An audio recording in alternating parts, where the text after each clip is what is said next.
have it, but it's very nice to have a way to communicate with you. If there was some reason the library was closed because of a power outage or whatever, and we wouldn't be able to meet, I wouldn't want any of you to be driving a distance to get here to only to find out we couldn't meet. Rare possibility, the library is only closed due to unusual circumstances of very few times in the 15 years, but it happens. So I'm going to give this to you, Pastor. Go ahead and do it anyway, just so I haven't done. Oops, and this goes with it. I'm trusting. So I have an issue to bring before you that Faye passed out something that has information on a couple of books. We do not have, Let's Talk About It does not provide speakers. I can't see you when I do that. I can't stand it. Let's Talk About It only gives us 3 speakers. And so we have to find leadership for the other session. And it's just a matter of leading the discussion. I did a couple in the fall and Faye did one in the fall. And Bill has volunteered to do April. But if you would look at the 2 books listed here, Behind the Beautiful Forevers and All the Light We Cannot See, they're both incredibly fine works. And it would just be a matter of leading the discussion. There is an immense amount of material online to guide a discussion so that you don't have to feel a great burden on yourself. And it would mean a great deal to those of us that have been involved for a while to have you volunteer perhaps for the months of May or June. And so if you would look at the information, if you've already read one of these books, maybe you'd know if you feel passionate about it and would like to lead the discussion. I'll give you some time to think about that, and then I'll come back to you. We didn't hear back from the state library. Okay. Well, today and next month we have Less, and that is a new book for me. I have not read it before, but this is what it looks like. If you pick it up here, you must take it upstairs to check it out. Don't just walk out with it. And so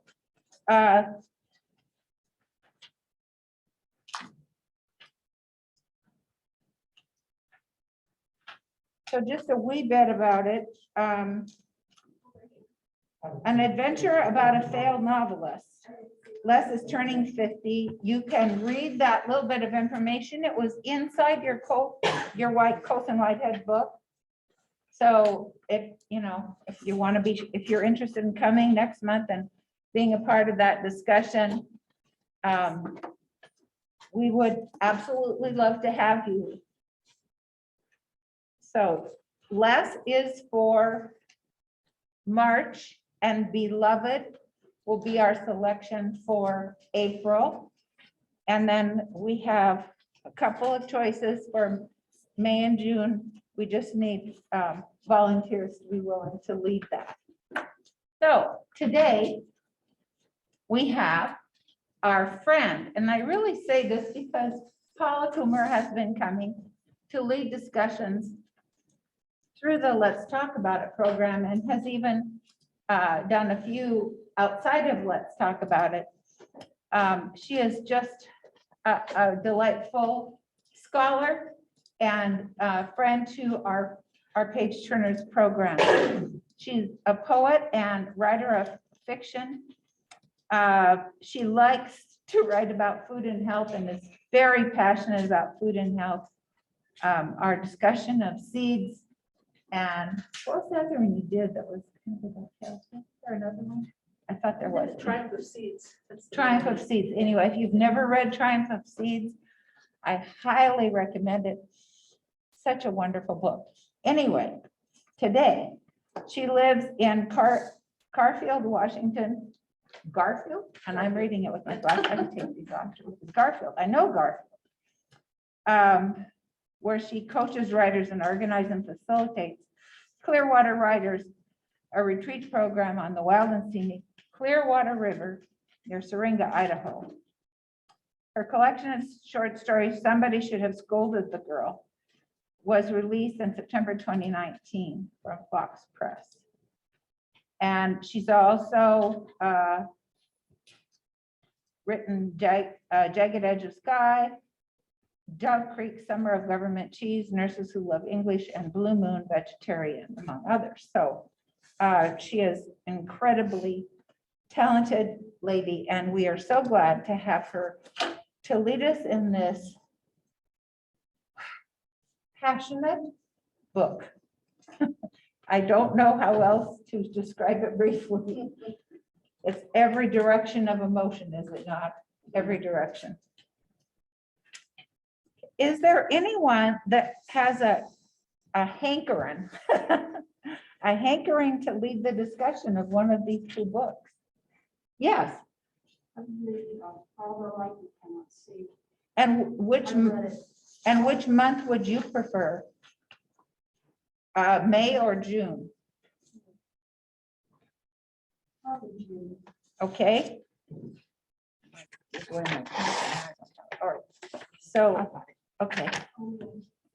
Thank you. And we don't have the books from the state library. Hopefully we'll get them soon and you'll be able to have it ahead of time.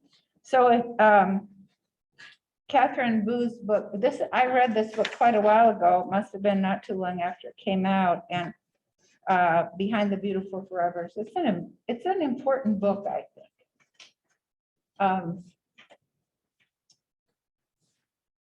think. Many of us don't have to live in a culture that has to deal with a very different life experience. But this woman, but she found beauty in that circumstance. Very good book. Well, I hope somebody will think that this is something they would like to do and would be willing to lead that discussion in May. And at this time, I will turn it over to our friend Paula Coomer and Nickel Boys. You're welcome. Nice to see you again.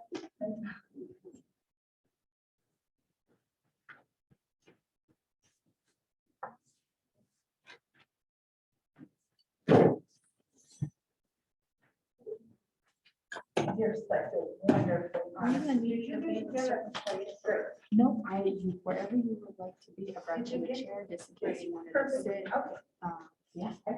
I don't do this for quite a while. We are Oh my streaming goodness. online. I Right don't now, know we if I are have recording this contact on information. YouTube. So If thank there you are for any that. questions later on, they'll be up here, but I will let you know if that has happened. Okay. There hasn't been questions yet. So. Okay. And very good. At the beginning, that's shorter, but it's right there.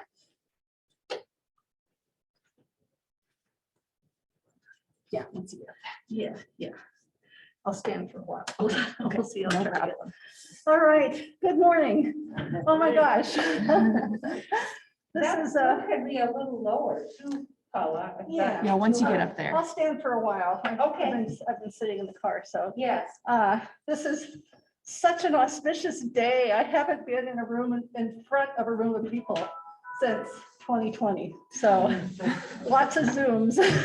Yeah. Lots of Zooms. I'm just so glad that we're able to be here today. So I guess sound wise, everything's good? Yeah. Okay, great. Everyone out there can hear okay? Yeah. Please Okay. wave if it's not right for you, because we sure want everyone to hear equally. And the public health nurse in me just has to say thank you for continuing to wear your masks. I just can't wait till this is all over for all of us, but we got to hang in there for a while, I guess. Anyway, so we're here this morning to talk about Colson Whitehead and the Nickel Boys, and this selection that you all are working from are the prize winners. So I have to be sure and mention that just because there's a little thing on my evaluation that says, did you mention the theme? So I want to talk about prize winning books towards the end of the session and what that actually means from the point of view of someone who is a writer and has been nominated for all these things. And just to sort of talk about what it means to actually for a book to win a prize. But before we do that, let's go ahead and dive into the discussion of the Nipple Boys. I have to tell you, this book sort of took me by storm. I knew about it. I certainly knew about Colson Whitehead.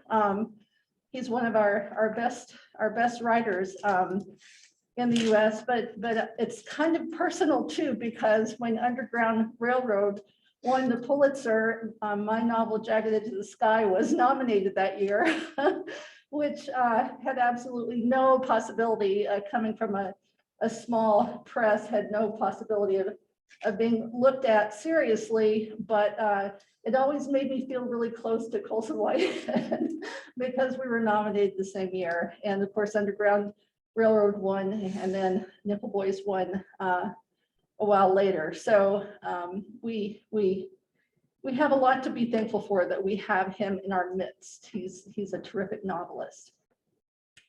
I always like to start my discussions just kind of laissez-faire, getting people's just kind of first reactions to the book before we really dive in. So just kind of general comments, and then I sort of tailor my discussion to what you have to say up front. So if I could get somebody to just kind of jump in and just say, you know, what was your overall impression of the story? We're trying a new mic. We had it last month. It's an owl mic, and it should pick up your voices if you speak up well.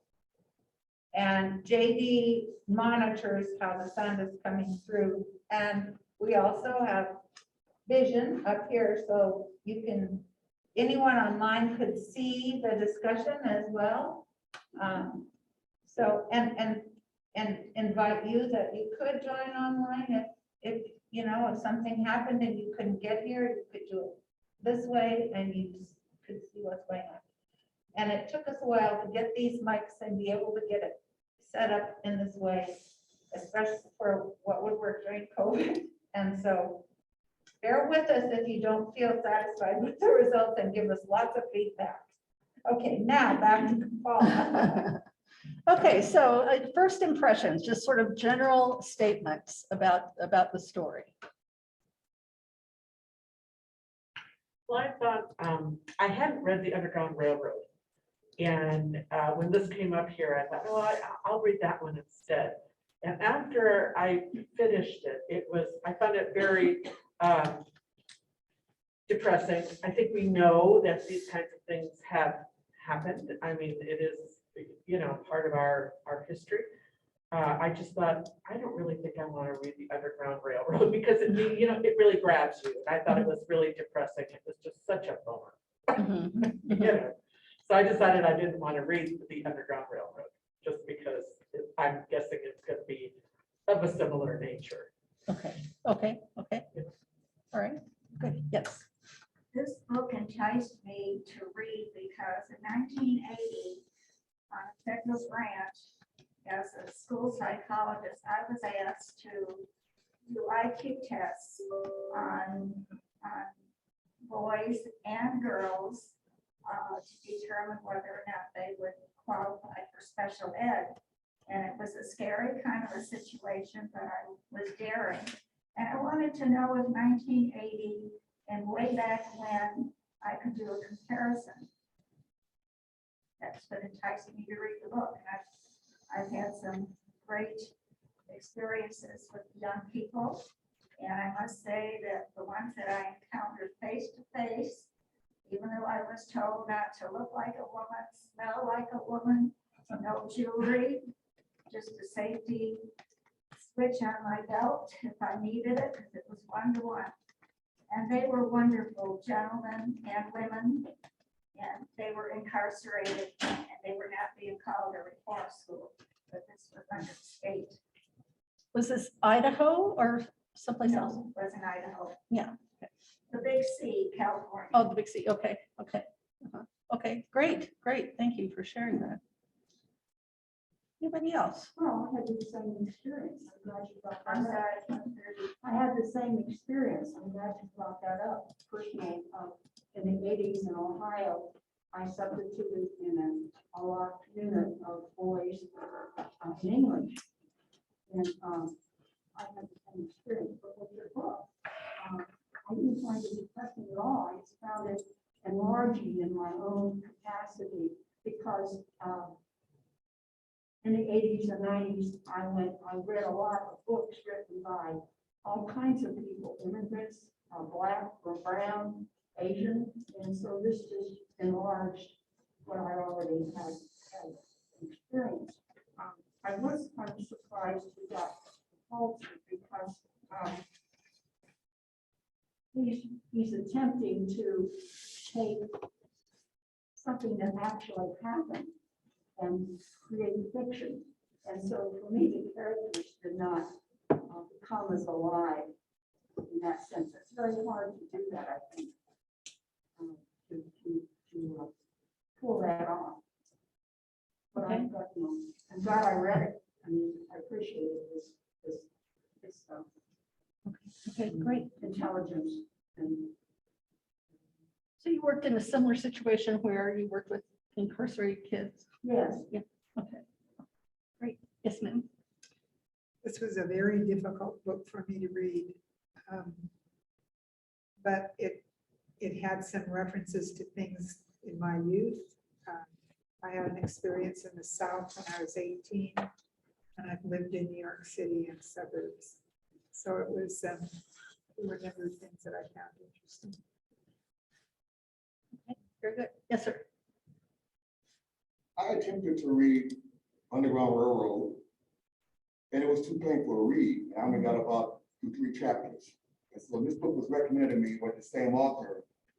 I was a little bit apprehensive about reading that, but it was nice to see, I don't know which one, this one was the second one, of course, but you got his point across about the pain of the characters, not having to go into such detail as it did Underground Railroad.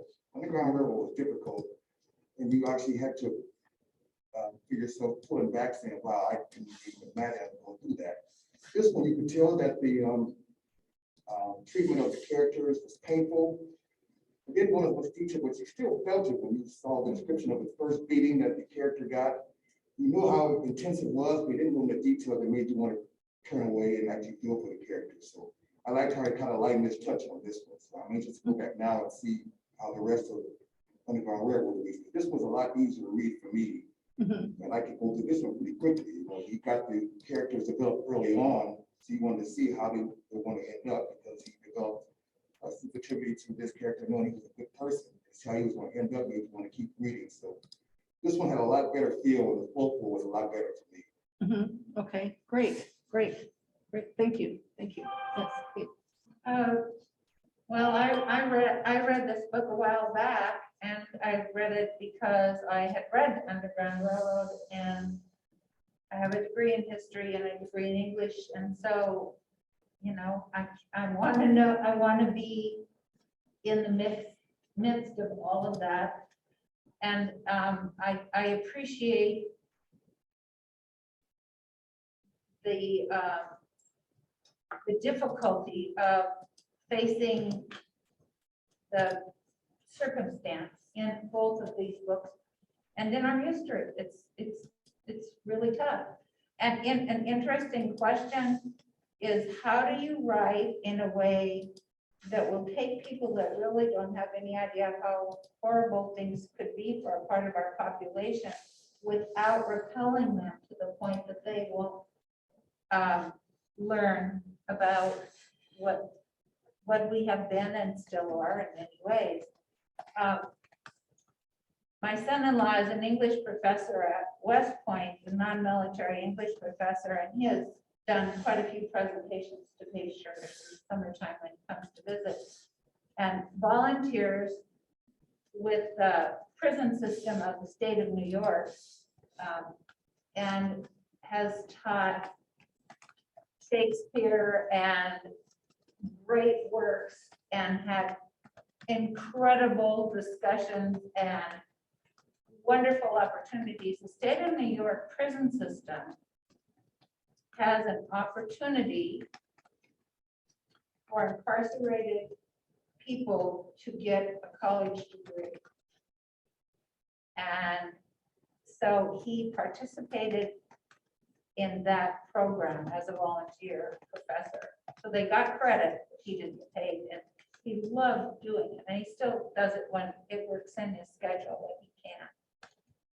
So, you know, these stereotypes that we have about all people are hard to break down. They're hard to break down, but we only can do that through experience. And I think knowing the stories helps us. And I appreciate, I don't like violence.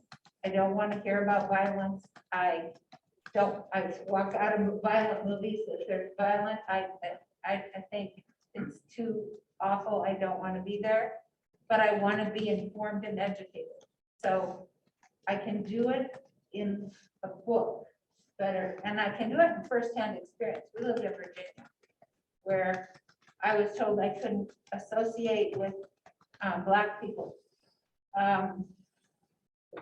And I was told it in a workroom closet, not where there were any witnesses, because it was after civil rights, and you know, it shouldn't have been said. And I was so young and dumb, I kind of just sat there with my mouth open because I could not believe that someone was telling me who I could socialize with and who not. And one of my coworkers, I worked for the state employment office in Virginia, was Black and was my friend, and I ate with her at lunchtime. But you know, I wasn't supposed to go out and see her after work. I came home and I said to my husband, he was in the military at the time, and I said, well, this is what I was told, and I think I finally grasped that what he really said, but I don't intend to live that way. And if you want to go to the movies with anyone from the base that you've met that you think would be fun to spend some time with, I'm all for it. If I get fired, I get fired. Also, I'll just share this one other thing. My landlady took me out to her grandson's school, and this was the last county in the United States to integrate. The last county for schools to be integrated, and it's in all your history books, Prince George County, Virginia. And we had to go into her high school because her grandson was selling candy bars to go to march with his band in the Rose Bowl. And she said, do you want to ride with? And I said, sure. Beautiful marble pillared entrance, incredibly wide tiled halls, beautiful labs. And I was interested in teaching and really paid attention to this. And then as we were leaving, we looped around this tobacco field across the way. And there was a tobacco barn in that, and there was one electric light bulb, and I could see some benches inside. There was a tire swing outside. And she told me that that was the school for Black children, only she didn't say it like that. Now, in September, that was summertime, in September, those children were those high school students were gonna walk across that tobacco field and go into that high school that was so fancy. And were they gonna be incredibly grateful, or were they gonna be angry? And I'm sure there were both, right? But that was my personal experience with meanness. All right, great. Thank you, Kitty. Thank you. Anybody else? Just, yes. Yes, I didn't want to read this book. I was a history teacher, and I know the horrible story of how we have treated people outside of the mainstream, outside white culture, Blacks, Native Americans, Asians, whatever. And it's a pretty sad story. I know it pretty well. I didn't want another example of it right now because we live in kind of a dark time. I thought I don't need more darkness. So I reluctantly started reading it. got into the story, and quit reading it when he got stopped with the hitchhiker, the guy that hitchhiked from. Because I could see it was turning in a direction I didn't want to go. But eventually I went back to it and started reading it again. And I hurried through the middle and really got into the end of it. And in the end, I thought it was good that I did, because it was such a powerful reminder of our history. But it also was kind of a paradoxical book. I thought it had this really dark side about human evil, but it also had the other side about human goodness and aspiration for doing well and equality and doing the right thing. That your life means something. So I thought it had the hopeful side as well. And that may be the power of the story to me, and we portrayed both sides of our human nature very well. Redemption came from a strange place, didn't it? Yes. Yeah. Okay. Good, thank you. Anybody else? Yes. Yes, in respond to you, I'm glad you brought that up too, because I got stuck and for a different reason, and I didn't finish it, and then I went back, and then his ability to spin the two children was, as you say, it's sort of bringing it together all together, as you say. Mhm. Thank you for that. And we're going to get back to that too. Yes, and I think you too. Yes, sir. I guess I'm a little bit insensitive, but I was overwhelmed by the craft of the writer. And the story was marvelous, and of course, the ending part, the way that I had to go back and read things, to catch his cleverness, keep us in the dark, tell them here again. Mhm. So that's what I got out of the book mostly. Skill of the author. Yes, thank you for bringing that up. That's another thing I want to go to too. Thank you. Yes, yes, ma'am. I think you had. No, I was just, I read the background story for this, the real Dozier Boys School. Mhm. And it was very disappointing that the expose was written in 2009. And it still took 2 years for that school to be closed down. Mhm. That was really disappointing. Mhm. Yes, if you go to the back of the book to his acknowledgements, he has a number of resources that he relied on when he was writing the book. You can go in and there's a number of articles, the original article out of the Tampa Bay Times, and then also interviews with him in the Guardian and some other publications. You can find quite a bit actually. But yes, I hear you exactly. That was the thing that astonished me, was the cover up, over 100 years of cover up with this place. And everybody either knew or had suspicion. I think they were inspected 6 times in the first 13 years they were open. So this stuff was going on from the beginning. From the very beginning. And then when it finally gets to the point where it's going to be shut down, the community is enraged because it makes the county look bad. And the over 200 people who lived in that town who worked there, who suddenly now have this awful spotlight on them. And that it was like the town itself was complicit. And if anybody's from Mariana, I'm just really sorry, but it's so completely inexcusable that so many people were willing to just sweep all this under the rug for the sake of what? The economy of that county. Surely they could have found something else. They could have kept running the brickworks. But it was, yes, it really is horrible, terrible, like almost, it's as bad as the Catholic Church. And what's happened there. It's as bad as the mass graves that are being found up in Canada for the First Peoples schools, the so-called schools that kids were put in.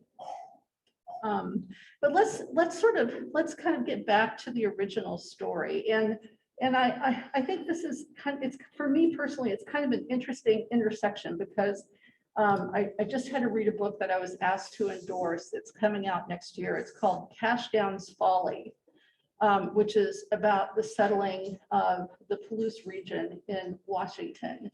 And I read that right before I read this, and I was sort of stunned by the that sort of the similar attitudes of people as they come in and take over a place, that sort of sense of self-righteousness, or that sense of entitlement, just because they're the people who show up and want to take over a place. And how much the same thing, kind of complicity with untoward people, with untoward actions, just because of who stood to profit from it. And it really didn't happen what happened to the, what happened to the natives, or what happened to the people from China who were brought in. None of that mattered. Just all that mattered was, what profits were going to be made and what land the settlers were going to have. And everything else kind of be damned. And it's sort of, I think what this book did to me is kind of jar me loose again about who we are as a people. It's just not good the way we handle things. And I look at this story as really representative of stuff that's happened over and over and over and over again in the settling of this country. And it seems like if you're not a white person coming in to take something over, then you just don't get the consideration that those people who are newcomers get. I have a really strange relationship with stories like this because my family is completely mixed. We come out of the hollers of Kentucky, and we are African, we are Native, we are Scots-Irish. And if you look at the photos of my family when I was a kid, I have an uncle and a grandfather who were both obviously Black men. I've got grandmothers who were obviously Native. I have aunts with red hair. I have aunts with coffee cream skin. My father is red haired, freckled, blue eyed. We just look like the perfect little melting pot. And so I came out into the world when we finally left the country, just thinking, I think I thought I was a dark-skinned person.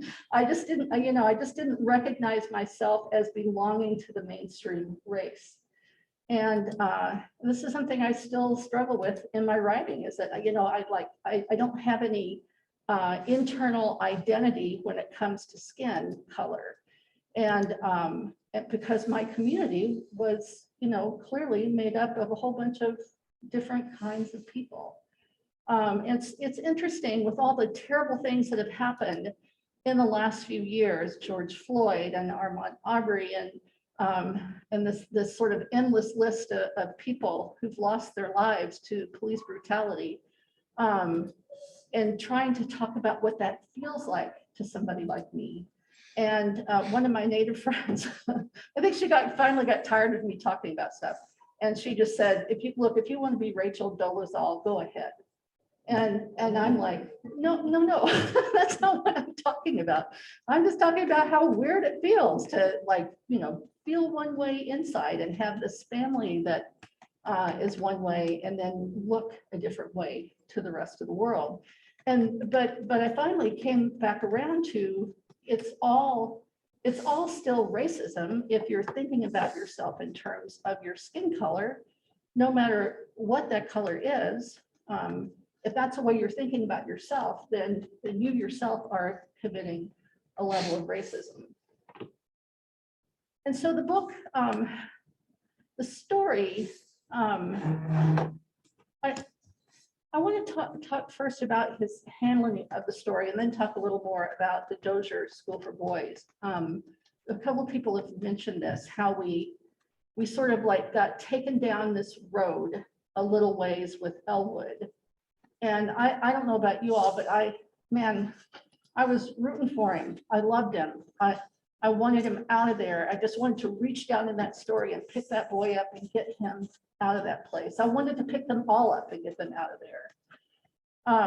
And I completely bought it. I think, let me say this, I think that Whitehead took me as far as he could take me, and because I was starting to panic over, I felt literally starting to panic over what I felt like was coming for this young man. And then he flicks this switch and we're suddenly in Manhattan and Elwood has survived. And I'm able to go on. I know he's safe. I know that whatever happened is not going to happen to him. And he survived. He's made a business for himself. He's found his way in the white world, in the capitalist world of the United States, and they didn't get him. And then to have that flip like that was just, to me, one of the most brilliant moments in literature I've seen in a long time. And honestly, I think that's why he won the Pulitzer. Because he just like took us to this ledge and then pulled us back and made us feel safe. And then the next thing we know, he's running through this field and he's just another victim of white supremacy. And it was just really, really difficult to take. And I just have to tell you that I just had to like go lie down and, close the drapes and just sit with that for a while. How could this author have done this to me? I'm pretty savvy at all these tricks, right? But he was just brilliant. In fact, I even put a post on Facebook about it last night that I felt like it was, in a way, I felt like it was a perfect novel. And I didn't want to read it either. I mean, the pain is, you're right. It's too much pain. It's too difficult to look at this stuff. But we have to look at it. We have to understand that this is all still going on. We have insane people in some of our police departments. And, folks, I'll just kind of tell you this too. I have family members very close family members who are police officers. I was married to a cop, a bad cop. My other family members are not bad cops, but the problem is that our policing, the idea of policing, all that comes from slave times. The police departments that we have today have extended from those original days when people were rounding up escaping slaves. You can't deny that history. And the attitudes that have filtered through time are still with us. And so it makes it necessary that we look at these painful stories. And I think that that's what Whitehead was trying to do. And I mean, he was writing this kind of in the midst of some of these things happening. I think Obama was president at the time he was writing this. And we all felt like maybe we had gotten somewhere with racism in our country because we finally elected an African-American president. And then of course we know what happened. It turned out the pendulum went so far the other way that we all thought we were going to die from that. But anyway, so for those of you who had a difficult time getting through the book, and I understand, but I just have to say it really loudly today that we need to make ourselves, we all need to go home and read Underground Railroad. We need to make ourselves look at these stories, and we have to examine ourselves and say, where is this in me? It must be in us because we all know what our history is in this country. We've all one way or the other been complicit as well. I keep using that word, but things are. All of us who have sort of whitened our hair, we came through the 60s and the racial problems when they tried to integrate schools, right? I remember my uncle being in Louisville. You know, he was like one of these crazed white men who wasn't going to have his children bused to another school so that they were going to school with black kids. Well, his own wife, my aunt sitting next to him, was someone of the same mix that I was. You know, she had darker skin and deep black eyes. I mean, you know, she has that, those were her genetics, but he was in complete denial about that whole thing. He just wasn't going to have his, I mean, that, and that meant his kids, right, were of this mix too. And, but he wasn't going to have it. They weren't going to be bused across town. So I guess my point is that really the best thing that we can do for ourselves is force ourselves to read difficult texts.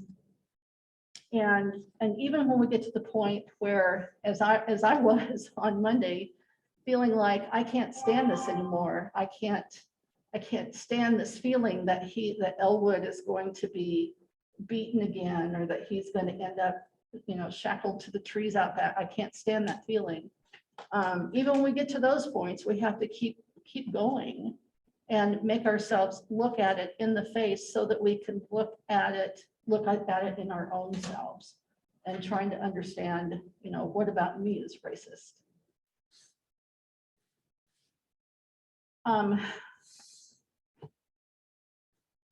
The Dozier School for Boys opened January 1st, 1900. And as I said, within the first 13 years, we had 6 inspections because of complaints about this level of brutality. The man running that place was the grandson of the governor, who was a staunch Confederate. He was a KKK member. And well, I won't say one of his more famous quotes, but he hated the black people. And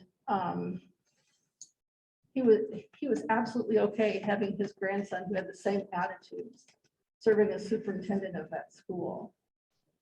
So the things that happened to those kids, this was all about nepotism.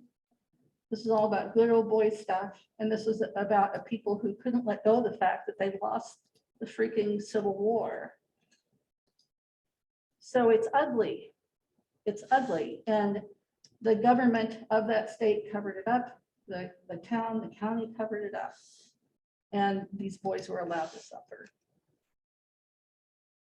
And it's interesting how many times people who came out of that school complained, and still it was just swept under, swept under, swept under. So whatever happened in the universe to finally bring that to light, I think we all have to be grateful for, because at least the story got out finally. And some of these kids, their remains got taken back with their families. And I'm just so grateful for that anthropologist at FSU, who she suffered a lot. She suffered a lot from the town. She had every kind of threat against her. She was on the news. People were protesting. They did not want her there. They didn't want that history to be uncovered. And, you know, just like somebody in a movie, she just stood solid and stayed with it. And of course, we are where we are today. And just in recent years, there's been 27 more bodies found. You know, our X-ray technology, like into the ground, has improved enough that they've been able to find more of these remains. A lot of the DNA, you know, I mean, some of it, these kids will never be identified, but some of them have found their way back. So, anyway, what else can I tell you? Well, let me just open it up again. Questions or thoughts or comments based on what I just had to say, or anything. Yes, Kate. Quite a few years ago, I was teaching the Scarlet Letter, and I was doing this study of guilt and shame, and I talked about veterans of Vietnam and how they came home after the experiences they'd had. And I read Charles Whitehead, The Child Within, and just trying to help kids to see what Hawthorne was trying to say, but I just now. And I caught a documentary on a prison in California where they took people who had committed murder, and those who were willing to come into this program, they had to make some commitments about what they would do. And part of it was really engaging with, do they have remorse for what they did? And how will they live their lives going forward, taking responsibility for choices they made, and for this group, most of them were quite young when they committed these crimes. And they took on the full burden of taking a life. And many of them were released from prison. They'd served a long time, but their sentence was, they were released early. And they made a promise, and the documentary went to them after they were released to see what they were doing. And the group, because of the way the interaction was with this wonderful counselor that dealt with them over a period of time, they said, I'm living for two people. I'm living for the person whose life I took, and I'm living for myself. And they felt a responsibility going forward about how they needed to be in society.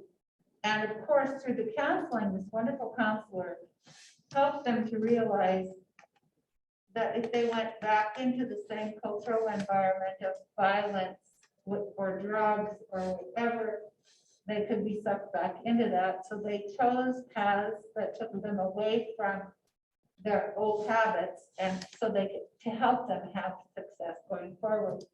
But I thought it was so powerful because they were able to make a significant contribution to society, taking on the burden the way Turner did, taking on the burden. And I thought in this book, the message of kindness was so powerful that when Turner took the letter, so Elwood wouldn't get caught with it, and passed it on because he thought it was to save Elwood from being caught, or because it was important. I don't know even for sure what Turner was thinking. There's hints, but there's not a certainty. And then when you see how much he respected him afterwards and how he lived his life honoring him,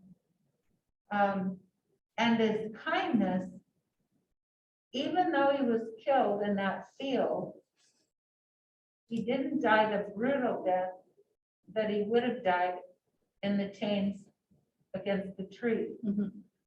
And I personally think euthanasia is a good thing. I don't think it's for everyone. I think it's a matter of choice, but when someone is suffering severe pain, if they can't not have to go through that a great deal longer, to me, that's okay. And I felt like it wasn't what we wanted to have happen at all, but there was a tiny blessing in the fact that he didn't have to go through the horrible torture on the tree. And that's where the redemption Yeah. comes in the book. He did save him from that. And he served his memory, and it seems like he served his memory well. That doesn't bring Elwood back. Elwood, by the way, he's a fictional character based on some remains. it's not 100%, but most of this arose out of Whitehead's imagination, but sparked by a particular set of remains. So, anybody else have anything right now? I was just gonna say, I think Turner thought it was good too, that because of the way Elwood died, he would be buried Mhm. in the cemetery. Mhm. He would be known. He would at least have that, yeah, yes. Yes, And the comment that Turner makes though is a little bit sarcastic. This is all I did for him. I moved him from one cemetery to another. mhm. And it was like, I think he was Yeah. saying that at the time he was regretting turning over the letter. That's a good point. Well, we second guess a lot of our facts. Mhm. Yeah, we What do. if I done this instead? Yes, yes. On a lighter note, how many of you can remember buying penny candy? Yeah, Anybody? mhm, sure. I grew up in grades 1 through 12 or in Idaho Falls, Idaho, and we rented a house right across from my elementary school. And around the corner was Tom Sutton's local grocery store. And I can remember, I was trying to think of the candies that we bought. We bought cigarettes that were, I'm sure, pure sugar with a pink end on white. We bought jawbreakers. We bought some kind of wax lips that I guess we ended up chewing, sort of like gum, but wax gum. Anyway, that brought a lot of memories back, and I wondered how many, when I spent 75 cents for a small candy bar these days, I think back to when we literally bought candy for a penny a piece. It's really interesting. Well, and then, the parents had to really stop and consider if they could afford that penny for that candy stick too. Yes. Yeah, one of the things I liked about the book was how he could bring you into some cultural time. It was like a cultural tour, sociological tour. Mhm. So perceptive and immediate, at the same time he was dealing with these heavy issues. Mhm. His description of what was going on around and what he saw, what they did, some of that everyday kind of stuff, I thought was really amazing how he did that, brought that into the book. At the same time, he's telling this very heavy story. Yes, thank you. Yes. In the early pages of the book, when I read that he was trying to self-teach himself, I thought about Abe Lincoln, because here is somebody trying to read books, trying to find books, trying to really improve himself, and he gets squashed so early. Mhm. I was disappointed that it couldn't have been turned out a little bit better than it did.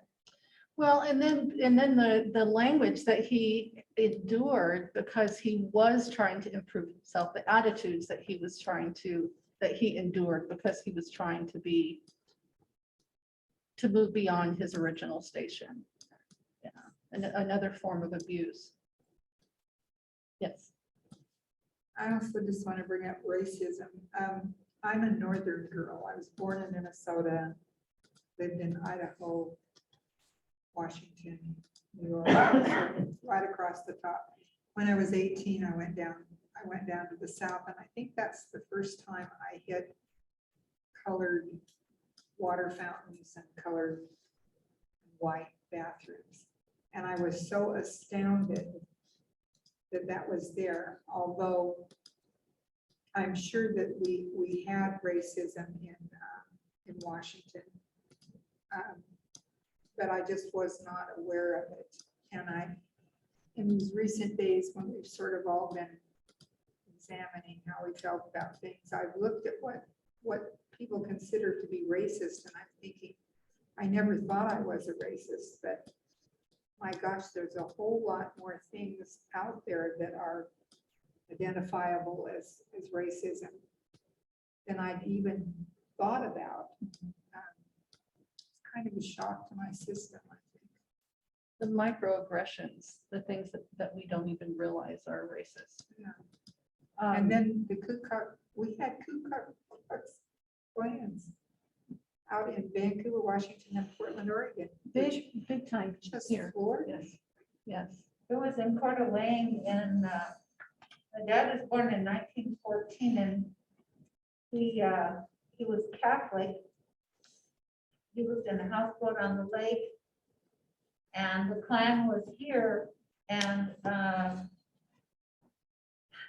as far as I know, at that time, there was only one Black family in Coeur d'Alene and they were custodians for the title company and the post office. And the man was the hired one at the White House. Some very nice couple, very well loved by most people in the town. But the Klan burned a cross on Cubs Hill to scare out the Catholics. Hate chooses an enemy to stand on, like they think that makes them better, right? I mean, it doesn't, it could be of color, it could be of religion, it could be of something that someone resents because they feel somehow it makes them less. And the conversation about the police, I think the reality that we have to face is the police department is a reflection of our society today. They wouldn't, there are good ones and there are mean ones, but the mean ones would have been filtered out if society didn't pat them on the back and send them up. The message, I think, should be, of course it should be, the hate towards people of color should be there, but hate shouldn't be there towards any human being. And that leadership has to be able to be fair. They may have to be very tough, very tough to be in law enforcement. I don't want that job. But decency, you filter your force and every job, you know, the people that got hired at the school were chosen because they fit. And there are people that aren't like that, and there always have been. There are all the people that participate in helping people make it on the Underground Railroad. There are the Quakers who have universally been assistant to people that were having unfair treatment.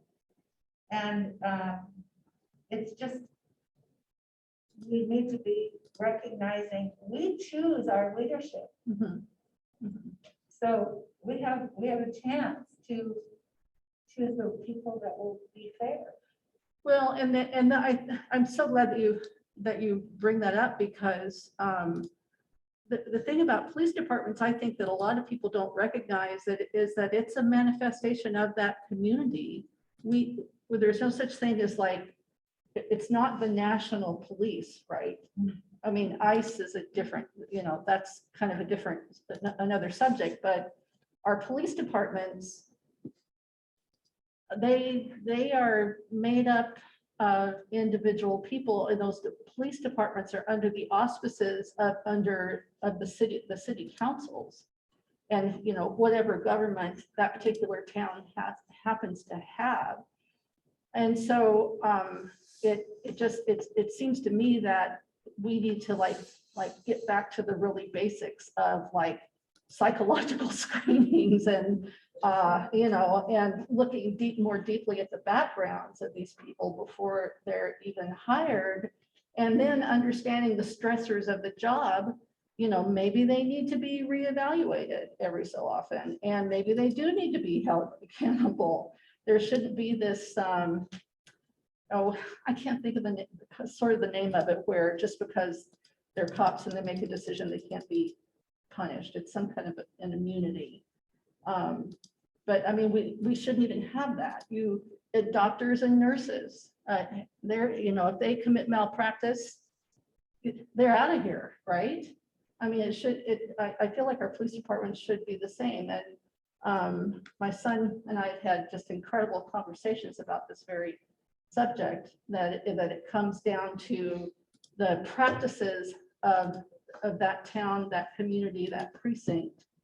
And these things, they do have to be looked at on a national level, but I think people have to understand that these are individual humans that are causing these problems, but they're also representative of a culture, of a place, which is kind of back around to all of us examining ourselves. There's no easy solution to any of it.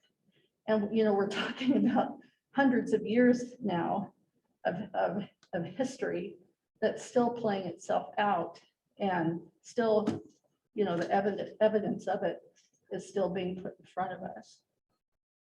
Yes. You know, I grew up in Missoula, and I took US history in 1960, 61, and we didn't learn anything about what was happening in the country, civil rights and our racial history. That was not taught. So when I was teaching history, we used textbooks that most of the time were approved by Texas because they were a big market. You can imagine the screening that went on. Those books had to portray the white American Protestant viewpoint of history if they were going to be accepted. And there wasn't much in there about civil rights at all. It was all, as they would say, whitewash. But I think that's the benefit of books like this, and what we see on the media. It is forcing us to acknowledge what's past and what's present. I think the voter suppression issue is just a continuation of the same thing. So if we move all of us to, you know, be aware and pay attention, that's part of our history still. And to speak up when we see it. You know, we've just passed another just horrible milestone, the signing of Order 9066, which sent the Japanese American to internment camps after the bombing of Pearl Harbor. And I mean, it's hard not to equate though that occurrence with what has been happening down at the border in recent years, with people being, you know, sort of put in cages and confined in difficult, people dying in incarcerated situations. So yes. Well, there was a quote in the book on page 85, just after Elwood was beaten. I found very prophetic in the world, because he said, violence is the only lever big enough to move the world. And it's like the Holocaust, what happened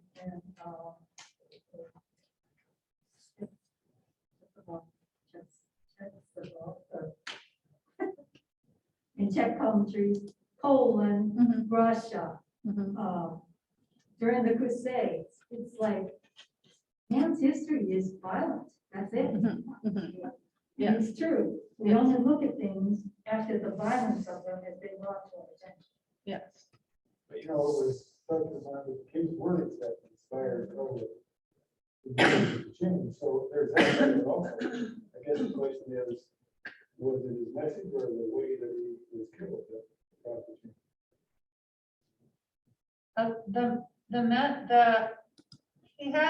He was really struggling with the hope of King in his last imprisonment in that room. But it was the message of King that had sustained him until that last 3 weeks in that room, and that last beating in that room. And you've got the idea that when Turner came in, he was starting to collapse from weakness, from isolation, from losing his hope, and then Turner gave it back to him. And I think the messages of King in this book are really wonderful. And what he does with it are just so powerful. And you think, how many people have heard those words and it's changed their lives in a positive way? You know, what an amazing, wouldn't it be wonderful to be able to speak in a way that could have such a positive impact on how people live their life? And the message still resonates. I don't know what he would have to say to us today. If we've made any progress or not, maybe some.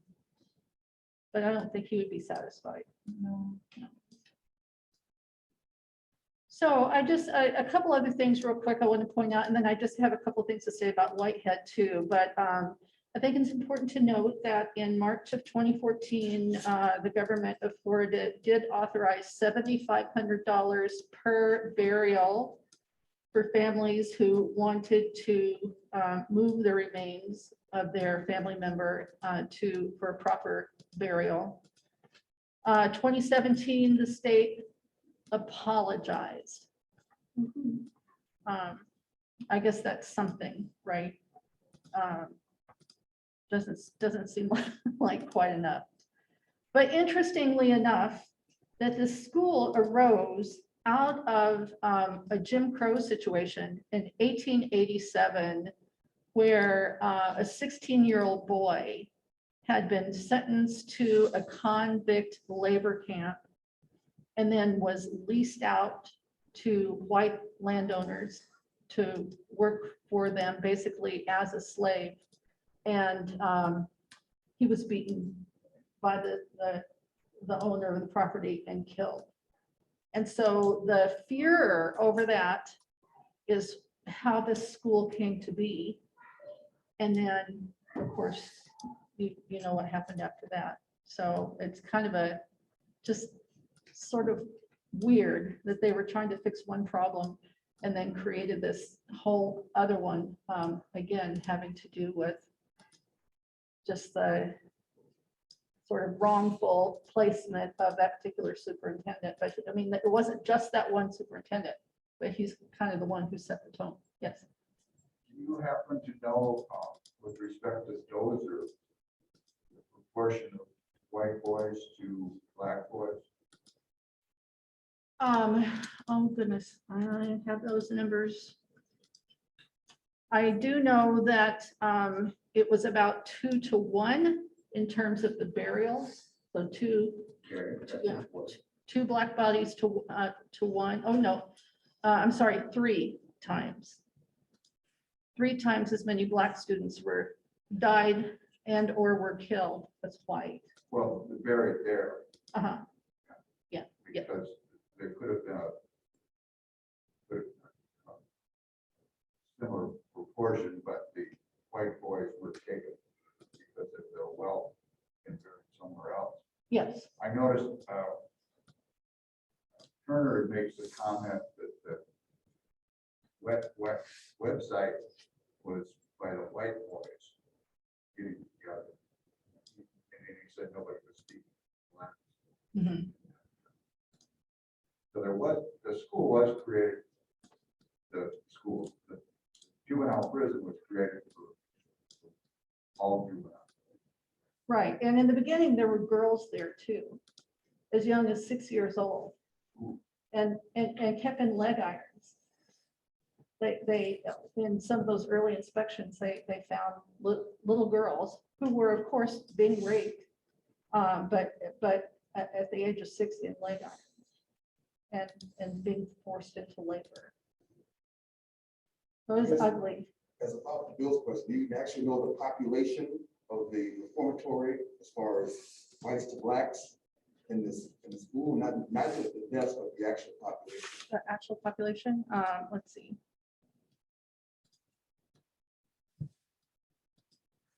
Well, looking that up, I was just thinking, maybe the fact that the white boys had a website and shared and told their story helped the truth to be known. It also helped tell the story of the black inmates, prisoners, boys.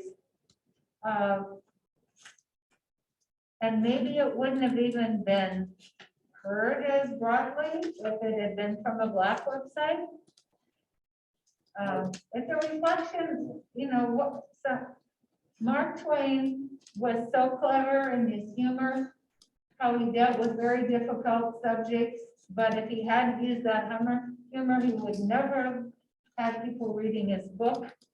That really what he was talking about was probably against our value system, but humor and the amusement of the stories would carry people in. Did you find it? No, I did not write those numbers down. Sorry about that. So, I just looked it up, Oh, you- now.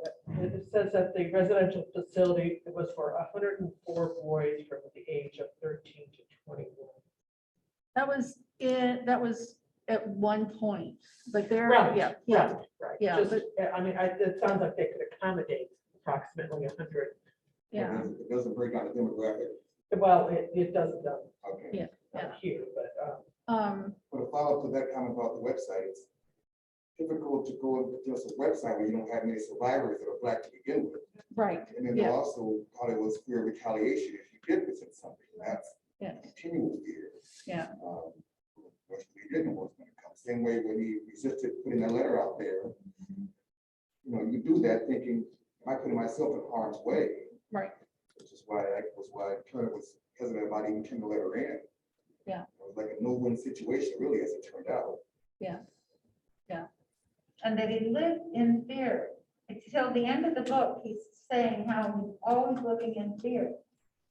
And That even today, somehow he'll be held accountable and caught, even though the school is gone. And, Right. you know, it's out of his life and he's living this good life.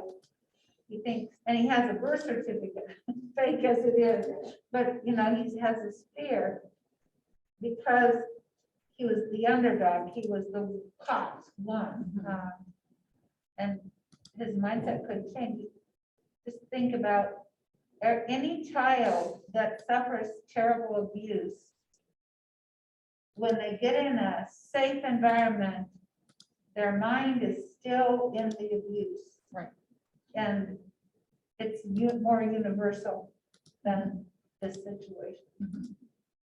justice system is conceived totally different in a person of color as well, too. So even though he thought he had right on his side to tell a story, you get the wrong jury, you could be right back in a situation. So what was his benefit to come forward and tell the story? And aren't we just right now starting to get juries that actually reflect the person that's being accused, held accountable in court, so that to make a better balance, and that just because the color of skin doesn't make them fair, you know, that it's up to the attorneys to try to make that happen. But that's not even existed in recent past, where we've had juries that represented a fair reflection of the person accused. Well, and the same thing with our Congress, you know, where there's only, the population is something like 25% white male. But I mean, up until recent years, the majority of people in Congress were white males. That's not equal representation, not even close. Very few women either. Right, very few women. One of the most haunting lines in the book, to me, and I don't remember the context, and I may not be quoting it right, but it was something like, I'm alone every day of my life. One of the characters, I think it was Elwood or Jack. Who was Elwood? Elwood, yeah. Can you imagine how that would feel to have no one know about you or care about you, that you were aware of anyway, you just felt totally alone in the world? Kind of a forgotten person. I believe he said that, That brought home the tragedy of this situation. he said that when he was in that last 3-week confinement. Yeah. When the loneliness was bearing down on him more than it had any other time. And he just sort of was, you know, he's trying to keep himself sane. And the reality is, I'm alone in here, but I'm alone every day of my life. He's trying to balance it, trying to help himself. Well, and you know, the other thing that was really eating at me is, you know, how is it that he would be arrested just for having hitchhiked with this guy who stole this car, right? And so what had happened, I can't remember the exact date, but this was kind of still in the Jim Crow days, but this farm the Dozier School was making so much money with the agriculture and with the brick plants that they wanted more kids. And so that's that number that you gave, that number of 100 got up to somewhere around I want to say 400 kids who were there. But so what they did in the state of Florida was they just basically made almost everything that you can think of a punishable crime when it came to juveniles. So they would have this free labor for this school. So all of a sudden truancy was enough to get you locked up at Dozier. Hitching a ride with somebody who stole a car was enough to get you locked up at Dozier. These are real things that happen to real kids. And it was just this evil plan to have more slave labor. And for if this you didn't school. have a family, if you were an And if you didn't have, orphan, yeah, or it was, yeah. that was 76% were black. Oh, thank you. Thanks. Yeah, yeah. So that's sort of the same, 3 times yeah, 3 times, yeah, so. You talk about even having a family to support you, to try to get legal representation, shows that even this situation, Right. they still got screwed. Right. The lawyer ran off with the money. Right, exactly. Exactly. That's another really important point I think about Turner. Turner had this horrific family situation. Nothing like what Elwood had with his grandmother. And he was jealous of Elwood in the early time, you know, he made some couple sarcastic comments early on about, because he didn't have anyone that loved him out there that would come and visit him. But that's another piece of redemption, that instead of continuing to be jealous of Elwood, he was able to rise up enough to see the greatness in Elwood and put his life on the line to help him, even though he said he would never take anyone with him when he escaped, because that's the way you get caught. You're dumb and I'm stupid. Yeah. I guess I'm stupid, he said. Yes. I just occurred to me, you think that Turner escaped because he did bring somebody with him? When they get shot, they get a choice between shooting one or the other. Elwood was one that got shot. Turner got away.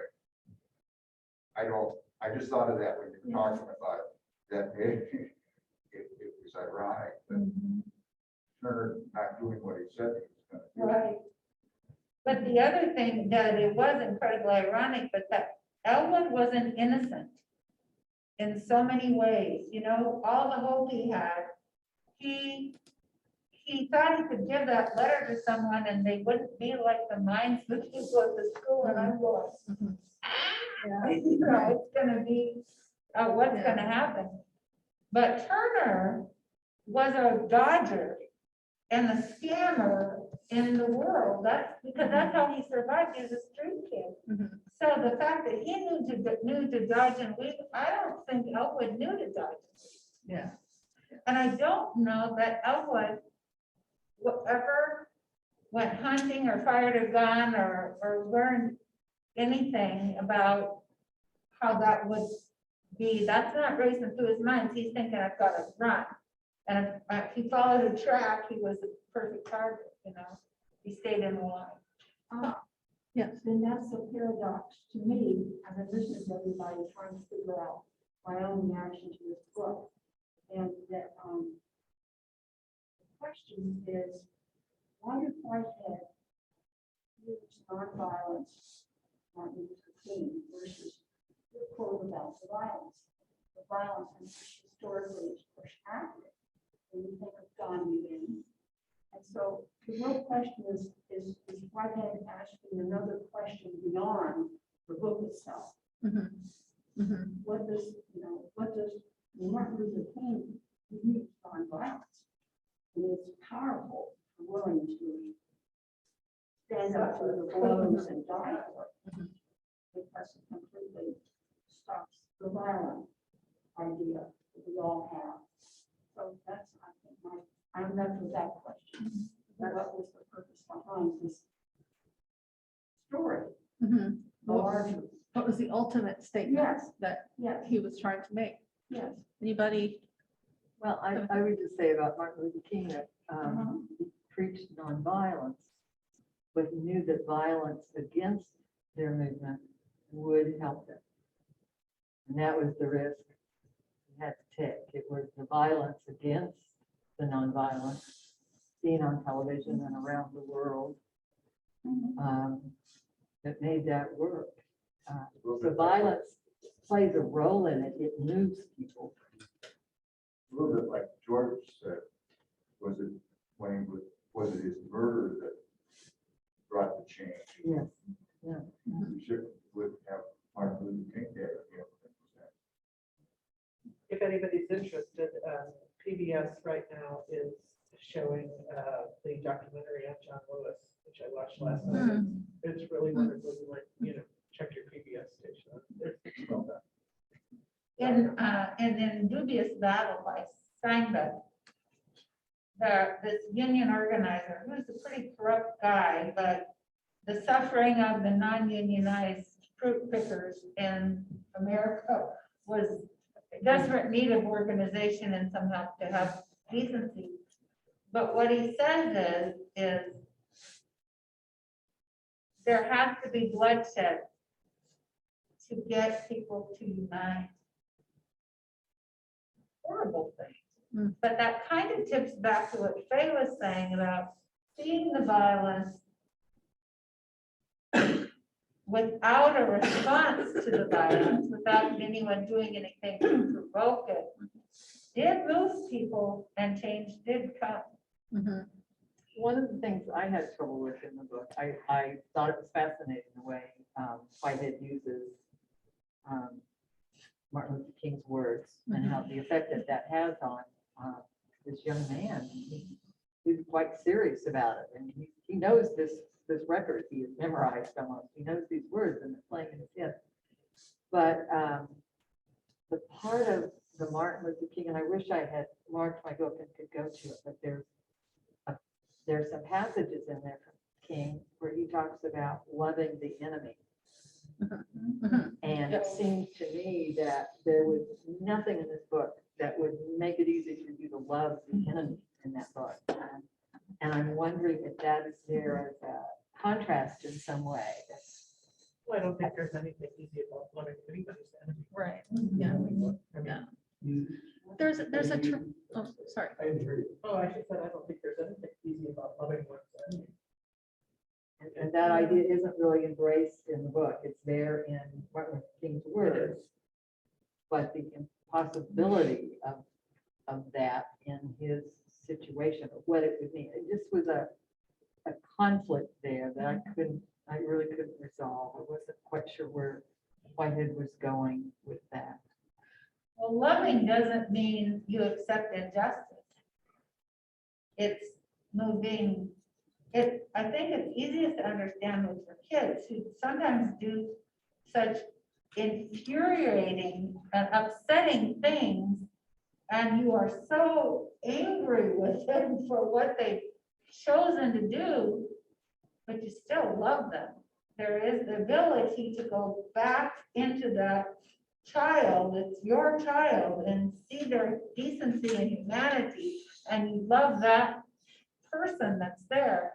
And I think King is trying to say, we have to go to the humanity, human to human, but we don't have to love anything about injustice. We have to stand up against it. So what was it King said? Love the person, hate the system. There's write this down, and everybody should really go look at this. It's a TEDx talk by James Whitfield. James Whitfield works with the Seattle Police Department. He's an African-American man. I know his mother. He works with the Seattle PD to help them move beyond racism, and I think they're really struggling trying to be a different kind of organization, and he works with him. But he has a TEDx, it's about 15 minutes. James Whitfield, and he talks about this very thing.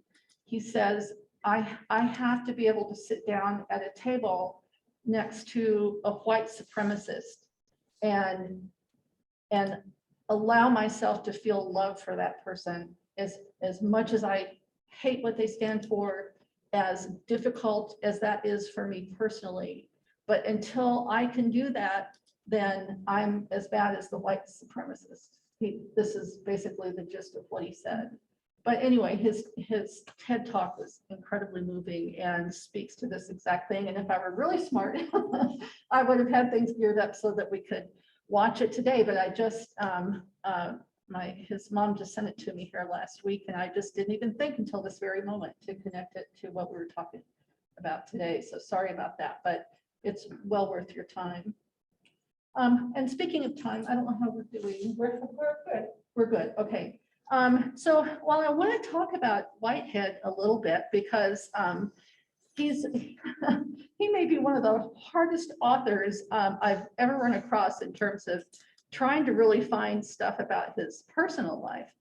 But I was curious as to what qualified him to write a book like this. And so I always do try to find something out about the author. And it interests me that he's from a very, very wealthy family, raised in the Upper East Side of Manhattan.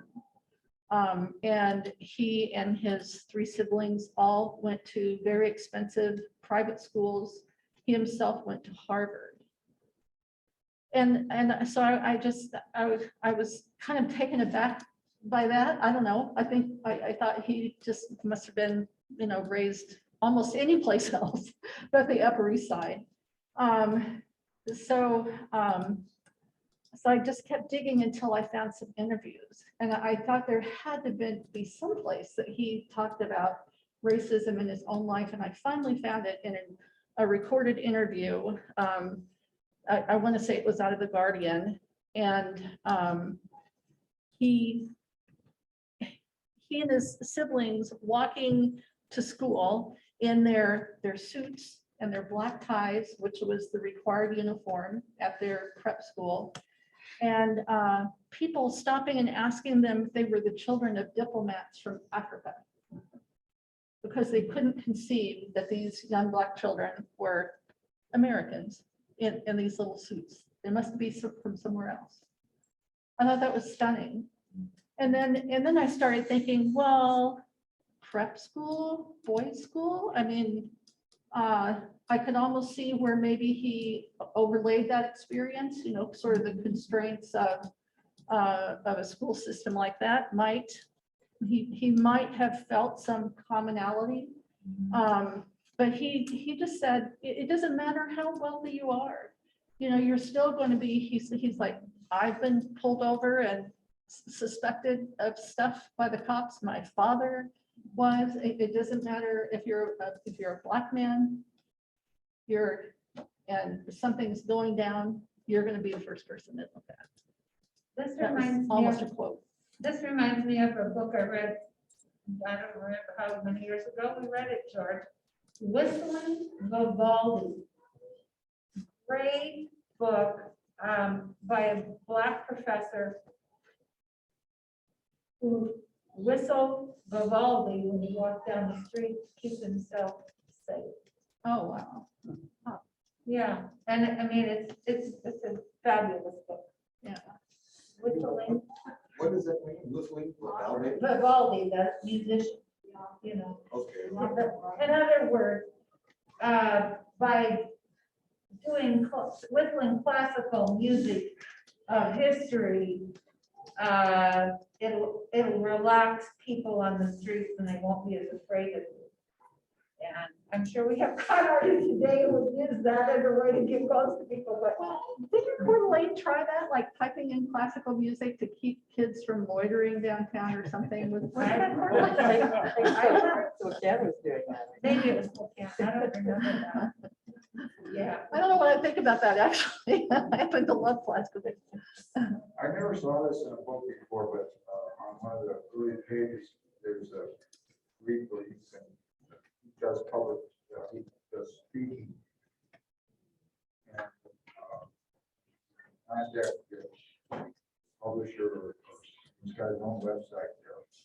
Oh, yes, yeah. But you didn't check on any of that, or what kind of talks he gives, or Well, yes, I did. Yeah, I went through his website. It's one of the most minimalist author websites I think I've ever seen. He's very understated and very sort of self-deprecating, not quite self-deprecating, but he's just like this very humble in his body kind of guy.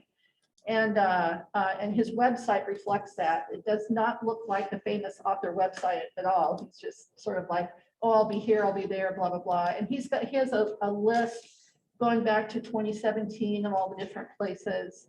He has his publicist's name, and if you want him to speak, you can contact this particular person. But yeah, so he's a very busy man. And he even listed all the places that he was supposed to be during the pandemic, and just those are, kind of in bold that they didn't happen, but yeah. He's you available. might be able to find, I was channel surfing one day and I just ran across, I don't remember if it was the PBS NewsHour or if it was the Great Conversations on PBS, but they spent a whole hour talking at Colson Whitehead. Oh, no kidding. Oh, I didn't Yeah. find that. No. Yes. And you could find it on their website for sure. You should be able to find that one. Yeah. I would think. Yeah, that was not listed. I did not see that listed on his website, but he had a lot on yeah. there too. There was a huge Yeah. list of events. Yeah, He's been it all was over the just- world. Serendipitous. Yeah. Like, oh, Yeah. I think I've seen a C-SPAN interview with him too. I think you're right about that. Yeah, well, he's referred to as America's storyteller. I completely understand it. I find myself just wanting to go back and read everything of his from the beginning.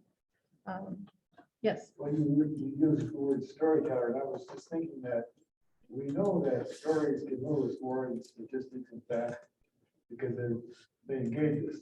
Mhm. And I'm not a literary critic, but I realize that great literature takes universal themes and deals with them in a particular way. Mhm. If there's a situation like this story does. And the book was not very long. The writing I thought was very easy to read, even though it was written with this terrible story. So to me, part of what makes it a great book is how well he told that story, how dramatic it became, or how powerful it became as it progressed in the way that it ended. Mhm. And I thought, that's to me a sign of a great writer. Do so much and so little in a sense. There's something in literature called the willing suspension of disbelief. Have you heard this phrase before? And that was the thing I noticed right away is that, and as a writer, when you can't just read a book, right? You're trying to examine, how did they do that, right? And that was one of the things that really struck me right away is how quickly and deeply I got pulled into that story. And then I wasn't doing the thing that I always do, which is trying to understand, how they're accomplishing what they're accomplishing. That doesn't happen to me very often. So I was quite impressed by that part. But I don't know. I don't know about the rest of you, but I feel like it's a book that has changed me. Like this will stay with me for a long time, if not forever. It just seems like I feel like I just know something about the world I didn't know before. And to me, that's the mark of great literature, when you're utterly changed by the tale. And this is one we wish never had to be written, right? We're gonna rent a movie. Yeah. I don't know if it's in process or not, but I don't know how they would do that though, because of Turner, taking on his identity and then suddenly it being switched. I suppose maybe flashbacks or something, but it's possible. Yes. I was trying to figure out why I got tricked so easily, or a trick. I call it a delightful trick because I didn't feel resentment. No, yeah. But the way I came up with it, and I'm asking you as a writer, it seemed like Whitehead told that first part of that book always from Elwood Curtis's perspective. So then when you get to Manhattan or New York, it's still coming from the perspective of a guy named Elwood. And that's why I thought it was the same Elwood. And maybe that's fairly common trick that authors use, but what I attribute to getting away with that, so he's so clever. Well, I mean, it's not a trick that's never been used before. But what he did so well was to keep that characterization maintained, even once Turner had assumed Elwood's identity. I mean, was there anybody here who thought that this is not Elwood once we got to New York? I did not think it was an Elwood, but you know, when you read a surprise ending, sometimes you read one and you go, well, I saw that coming. That was Right. not a surprise. Yeah. This wasn't that one. Yeah. And then sometimes you read it and you go, oh, I bet he decided about 5 minutes before he did that he just needed a surprise ending to make it dramatic. And then there's the really good ones like this where you go, oh, that's why that happened. That's why that little thing that bothered me a little bit, but I didn't pay any attention to. And so I thought his character was different, but it wasn't different enough and it didn't trigger anything with me because of the cleverness of the way he did it. I mean, Elwood as a teenager would have passed the GED blindfolded. He would not have needed a tutor. That's how he met that first girlfriend. I think she That was tutored when him. I got suspicious. So that should have Yeah. triggered suspicion for me. It didn't. I noticed that Elwood was not the New York Elwood did not have his language was not as crisp. He didn't have that vocabulary, I don't think, that I'd seen before. And I just thought, this is so sad that this is what has become of him.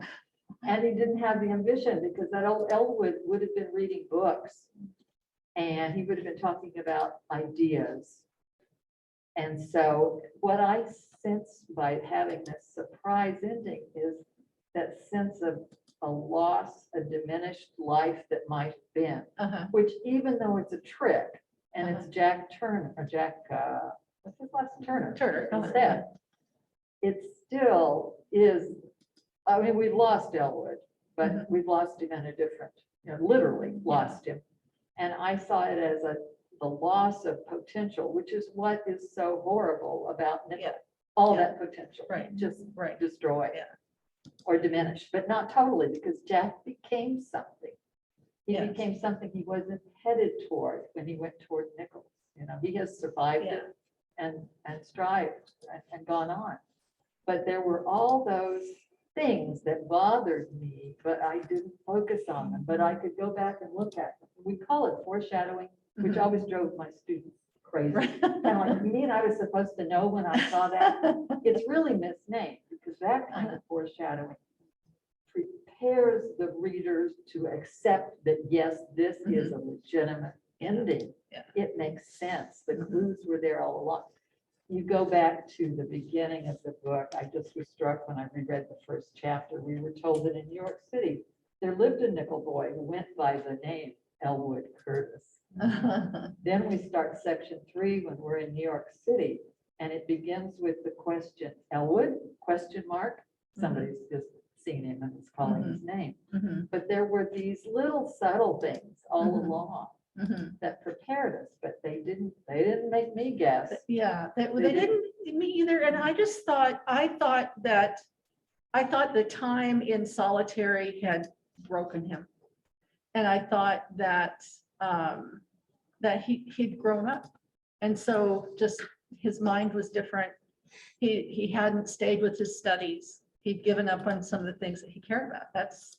We made it fit. Yeah. I just had a thought. Many times slaves didn't have a last name. They were listed on the property list of their owner, maybe just a first name. And if they were, somehow they made it to freedom or they were freed because of, after the Civil War, they had to choose a name. And how did they choose the name? I doubt, I don't know. Some of them may have chosen the name that went with the plantation, but I would, and I know they did, because I've seen it on the different, like the shows where they do genealogy. But also, a lot of them chose a different last name, and if you were gonna choose a different last name, would you choose a name that you associated with the goodness, something the opposite of what you'd experienced? Anyway, I don't know if Whitehead was thinking of that when he still built that thread, but it kind of goes back into Black history anyway. Well, sometimes I think they were given what might be considered derogatory last names, Yes. you know, like King for one, which is what my family's, King, we have kings in my family who are African. Prince, you know, some of those, I think they were meant to be derogatory in some weird ironic way or something. One thing Yeah. I thought that Whitehead did so well, it was giving you an example of how the system works, where they break down your hope. Mhm. And that they keep, every time you try to aspire to do better, they want to break your resistance. And that's what they kept using as example with Elwood. Every time he tried to, he was going off when he got in the wrong car, going off to go to school. Mhm. When he tried to learn more from the library and ask for better books, that was retaliation again, because they considered him to be an uppity Black person. Mhm. Mhm. And now he tries to get word about the school put out there. They're beating down his hope. And he was in the system. He was locked up and beating down his hope. And that's why he said he'd become a victim to the system. Mhm. And it's just ironic that that was almost the same title. Well, that was the same title that Obama used for his book, The Audacity of Hope. Mhm. That's how the system works. Every time you aspire to do better, they want to break down your hopes and how dare you try to better yourself. Mhm. And that's what happens in our school systems right now, when they show the books that are given to public schools in your city. Their editions are 10, 15 years old, don't have information that is supposed to be in there. And like you mentioned, you don't even include Mhm. civil rights information that is relevant to your history. Mhm. So they silence you in your knowledge tips. And Mhm. that's what he portrayed so well in this book. If Mhm. you try to do better, they beat it out of you, and that's how violence is used against you. So, How dare you try to appoint a Supreme Court justice? yeah, exactly. Right. And that's why Malcolm X is so different from Martin Luther King, because Malcolm thought violence isn't working. We're not going to keep turning the cheek when our cheek keeps getting beaten. Mhm. And so using the words of King to express how we should get things overturned was what was inspiring Elwood. But in the end, I think he was starting to believe that maybe this isn't the way to go, because it's not working for you right now. Yeah. Well, one of Elwood's last thoughts was there was 4 ways to get out of, and then he said, well, there's a 5th way, and that's destroy Nichols. And that was his letter. Mhm. And so maybe he was non-violent way of destroying Nichols. It would be violence for him. Well, And he maybe was then accepting that it would probably mean his death. I think he was. Yeah. But another twist to what you were saying is that anti-intellectualism, which is through all of our educational systems for everybody. Mhm. You know, in my generation, we were really weren't going to be smart in class. Yeah. That's a good example for me. But I remember talking to a young man who went to Vietnam, and he was coming to be Black, he lived in Cleveland, inner city. He had 2 report cards. He had this real report card for his parents, but he made up a report card for his friends. You know, that's another spin-off of what happens in the education system, how it changes. It's a huge racial potential in this country across the board. Some cultures pull you back when they see you trying to aspire to do better, Yeah. because you're trying to get out of the hood, or you're trying to get out of the tribe or reservation. Mhm. So those things are, it's not just stereotype, those things really happen. Mhm. Yes, yeah, yes. Okay, so we kind of need to wrap up. I just want to say one little thing about prize winners, however. sometimes the question comes, you know, how does an organization decide that a book is going to win a prize? And what does that mean? And I'll just tell you that in the world of writers, we just everybody kind of takes it with a grain of salt because it is really, a lot of times really arbitrary. And it kind of comes down to who knows who and who's being ushered in the back door and who isn't, how big your publisher is, that kind of thing. But this is definitely a situation where this book deserved the prize.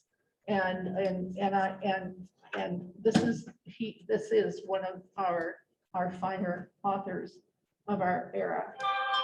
So definitely this is a case where I would not have argued with the Pulitzer committee, but I think it's important to know that those awards are, you know, there's, for everybody who wins an award, there's probably 1,000 equally good books out there that didn't make it to the light of day. So always take it with a grain of salt. But Colson Whitehead's one of my heroes now. Definitely one of my literary heroes. So yes, oh yes, I'm sorry. As an author, I just wanted to ask you, because I have read some books where they're, you know, the #1 book of the year for years and years, but the writing is Mhm. not up to snuff. Yeah, It's like one time you get on the list, yeah, you're on it forever, no matter how bad the book could be. yeah. Is that, Yeah, so let me tell you, you don't have to really sell that many books to be a New York Times bestseller.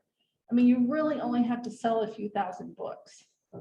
It's really surprising. The average book sells 200 copies. Yeah, 200, yeah. That's the average number of copies sold for any given book. So it doesn't take a lot to be on New York Times bestseller list, but it is true that if you become one of those authors who gets, you know, picked up by one of the big 5 houses, you're going to be asked to pare back your language a lot to make it palatable for a broad range of readers. I have a good friend whose book went from 600 pages down to 300 once the New York Press got hold of it. So it sort of depends on the book. It depends on the publisher, but